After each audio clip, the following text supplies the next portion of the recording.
लीजिए प्यारे बच्चों, ध्यान दें। आर्य का मतलब भी श्रेष्ठ है। आर्य का मतलब भी क्या जी? मतलब अच्छा। क्लियर? भाषाओं में अंतर हो सकता है, हिंदी, अंग्रेजी, संस्कृत। अच्छा शब्द हिंदी का है, गुड शब्द इंग्लिश भाषा का है, आर्य शब्द संस्कृत भाषा का है। भाषाओं में अलगाव हो सकता है, परंतु तीनों का अर्थ आर्य गुणवाचक शब्द है। आर्य किसी व्यक्ति का नाम नहीं, किसी मजहब का नाम नहीं, किसी मत संप्रदाय का नाम नहीं, किसी पेड़ पौधे का नाम नहीं, बल्कि आर्य एक गुणवाचक शब्द है जिसका मतलब है श्रेष्ठ। ठीक है जी? मतलब जो वेद की आज्ञा का पालन करता हुआ आर्य कहलाता है। समझ में आ गया जी सभी को? वेद क्या है? वेद ईश्वर का ज्ञान है, और ईश्वर का ज्ञान का आज्ञा का पालन करने वाला श्रेष्ठ कहलाता है। अच्छा प्यारे बच्चों, ये बताओ, दो बच्चे हैं, एक बच्चा अपने पिता की आज्ञा मानता है, नंबर 2 वाला विद्यार्थी बेटा अपने पिता की आज्ञा नहीं मानता, तो कौन सा अच्छा हुआ, पहले वाला या दूसरे वाला? तो ठीक उसी तरह से जो परमात्मा की आज्ञा का पालन करता है वो श्रेष्ठ है, और जो परमात्मा की आज्ञा पालन नहीं करता वो अनार्य है, राक्षस है। समझ आ गया जी? तो प्यारे बच्चों ध्यान दें, आर्य का मतलब है वेद की आज्ञाओं का पालन करने वाला श्रेष्ठ व्यक्ति, अच्छा व्यक्ति। बोलो गर्व से कहो, हमें अच्छे थे, अच्छे हैं, अच्छे ही रहेंगे, गुड थे, गुड है, गुड ही रहेंगे, आर्य थे, आर्य है, आर्य ही रहेंगे। मतलब जब आप प्राइमरी विंग में थे तब भी अच्छे थे, वर्तमान में आप मिडिल में हैं तो अब भी अच्छे हैं, सीनियर उसमें जाएंगे तो भी अच्छे ही, मतलब कॉलेजों में जाएंगे, विश्वविद्यालयों में जाएंगे, वहां पर भी आपने चरित्रवान बनना है, अच्छा ही बनना है। गर्ल्स सोसाइटियां भी आपको मिल सकती हैं, परंतु गर्ल्स सोसाइटियों को आपने अपने जैसा अच्छा।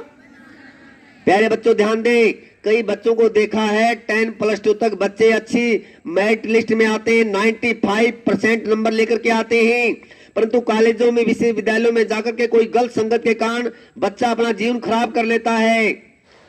हमेशा अपने श्रेष्ठ बने रहना है, अच्छे बने रहना है, ये मेरा आपसे निवेदन है। क्लियर जी?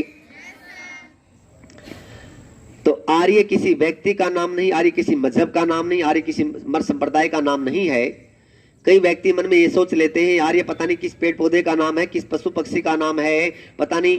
परंतु सबसे बड़ी गड़बड़ ये हो गई, हमारे इतिहास में भी हमको पढ़ा दिया गया कि आर्य लोग बाहर से आए थे। ये सबसे बड़ी दुख की कहानी है, सबसे बड़ी विडंबना है कि आर्य लोग बाहर से आए थे। अगर हमको ये पढ़ाया जाता कि आर्य का मतलब है श्रेष्ठ, अच्छा, वीर, बहादुर, वेद की आज्ञाओं का पालन करने वाला, अपने माता पिता की आज्ञा का पालन करने वाला, अपनी मैम सर की आज्ञाओं का पालन करने वाला बच्चा आर्य कहलाता है। अगर ये पढ़ाया जाता, शायद जो आज ये लकीर पैदा हो गई है कि वो आर्य है जी, वो आर्य नहीं है जी, मैंने तो कभी आर्य समाज में नहीं गया जी, मैं कैसे आर्य हूं जी। केवल आर्य समाज ज्वाइन करने से, केवल जनेऊ चोटी पहनने से, केवल गुरुकुल में पढ़ने से कोई व्यक्ति आर्य, केवल जन्म से कोई व्यक्ति आर्य, कर्म से व्यक्ति आर्य बना करता है। चाहे वो स्कूल में है, चाहे कॉलेज में है, चाहे गुरुकुल में है, चाहे आर्य समाज में है, चाहे किसी दुनिया के किसी भी कोने में है, उसके कार्य अच्छे होने। व्यक्ति कर्म से आर्य कहलाता है, जन्म से कोई व्यक्ति आर्य नहीं होता। ये मैं निवेदन करता हूं। कई व्यक्ति कहते हैं जी हमारे तो पीढ़ी दर पीढ़ी आर्य है। अरे हो सकता है माना माता पिता आर्य हो, परंतु बच्चा गलत मार्ग पर जा रहा है तो बच्चा आर्य नहीं है। तो हमारे कर्म अच्छे होने चाहिए। एक विद्यार्थी ईमानदारी से पढ़ने वाला होना चाहिए, अपनी मैम सर माता पिता की आज्ञा का पालन करने वाला होना चाहिए। एक अध्यापक ईमानदारी से पढ़ाने वाला होना चाहिए। एक डॉक्टर ठीक ठीक इलाज करने वाला होना चाहिए। एक वकील सत्य का साथ देने वाला होना चाहिए।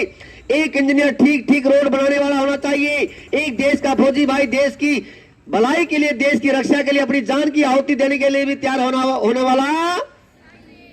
परंतु अगर देश का फौजी भाई कुछ आतंकवादियों के साथ मिलकर के देश के साथ गद्दारी करता है, वो भी देशद्रोही कहलाता है, देशभक्त।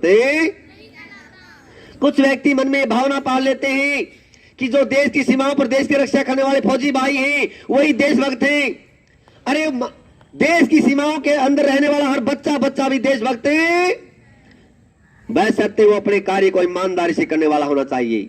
विद्यार्थी ईमानदारी से पढ़े, टीचर ईमानदारी से पढ़ाए, हर व्यक्ति की जिसकी अपनी जो ड्यूटी है वो ईमानदारी से निभाए, उसी का नाम देशभक्ति कहलाता है। तो मैं निवेदन करता हूं प्यारे बच्चों, आप हमेशा अच्छे बच्चे बने रहना। अब समाज, आर्य प्लस समाज। समाज किसे कहते हैं? समाज की परिभाषा क्या है? समाज शास्त्र में, इतिहास में आप पढ़ते होंगे समाज की परिभाषा क्या है, समाज किसे कहते हैं? कोई बच्चा बताएगा? बोलो। समान विचार वाले व्यक्तियों के समूह को समाज कहते हैं। अच्छा प्यारे बच्चों, ये बताओ, आप यहां पर स्कूल में पढ़ने के लिए आए या बदमाशी खुरापाती करने के लिए? सभी विद्यार्थियों का एक मकसद है कि मुझे पढ़ना है, संस्कारवान बनना है, योग्य बनना है, देशभक्त बनना है, राष्ट्रभक्त बनना है, ईश्वर भक्त बनना है, मातृ पितृ भक्त बनना है। और कोई उद्देश्य नहीं होता, केवल एक उद्देश्य होता कि मुझे अच्छा बनना है। तो इसलिए आप एक विचार लेकर के आए, यहाँ पर एक संगठन के रूप में बन गए, समाज के रूप में बदल गए। घर पर आप अकेले थे, यहाँ पर एक समूह में बदल गए। तो समाज कहते हैं समान विचार वाले व्यक्तियों के समूह को। आपका एक समाज है ये। आर्य प्लस समाज, दोनों को मिलकर के क्या बन गया जी? आर्य समाज। तो आर्य समाज की स्थापना किसने की थी? महर्षि दयानंद सरस्वती ने। कब की? 1875 में। कहां पर की? बंबई में। उद्देश्य क्या था? कि मेरे देश के अच्छे व्यक्तियों को एक संगठन के नीचे पिरो करके देश की उन्नति करने का उद्देश्य था, और कोई उद्देश्य। आर्य समाज किसी व्यक्ति की बबोती नहीं है। आर्य समाज का मतलब है श्रेष्ठ व्यक्तियों का समूह। आप अच्छे बच्चे तो आप मतलब आर्य समाजी हैं। मन में ये मत सोचिए केवल गुरुकुलों में पढ़ने वाला, गुरुकुलों में रहने वाला, आर्य समाज को ज्वाइन करने वाला ही आर्य समाजी होता है। आप किसी भी कोने में ही अगर अच्छे कर्म करें तो आप भी आर्य समाजी हैं, ये निवेदन करता हूं। अब इतना समझने के बाद भी आर्य समाज का मुख्य उद्देश्य था वेदों का प्रचार प्रसार करना और अपने आप को कृण्वंतो समार्यम कृण्वंतो विसमार्यम, मतलब अपने आप को अच्छा बनाना और समाज को भी अच्छा बनाना। ठीक है जी, ये उद्देश्य था। अगर कोई इतना समझने के बाद भी अगर आर्य समाज से घृणा करता है, आर्य समाज से घृणा करता है, तो कम से कम वो अपने गांव में आदर्श समाज के नाम से कोई संगठन बनाइए और अपने गांव की उन्नति कीजिए। क्योंकि अकेला झाड़ू की एक बुआरी, एक सीख कुछ नहीं कर सकती, बंदी बुहारी सफाई कर सकती है। गांव में अगर एकता रहेगी, संगठन रहेगा, तो गांव के अच्छे कामों में आप भागीदार बनेंगे, गांव में अच्छे काम कर ले जाएंगे संगठन के माध्यम से। आजकल सरकारें भी नेहरू युवा के केंद्र के माध्यम से कुछ आर्थिक सहायता दे रही हैं। तो आप अपने गांव में नेहरू युवा के नाम से कोई संगठन तैयार कीजिए और उसके माध्यम से सरकार से भी आर्थिक सहायता आपको मिलेगी। या किसी महापुरुष, अन्य महापुरुष के नाम से, भगत सिंह के नाम से, नेता सुभाष चंद्र बोस के नाम से, डॉक्टर भीमराव अंबेडकर के नाम से कोई न कोई संगठन जरूर बनाइए और संगठन के माध्यम से अच्छे काम कीजिए।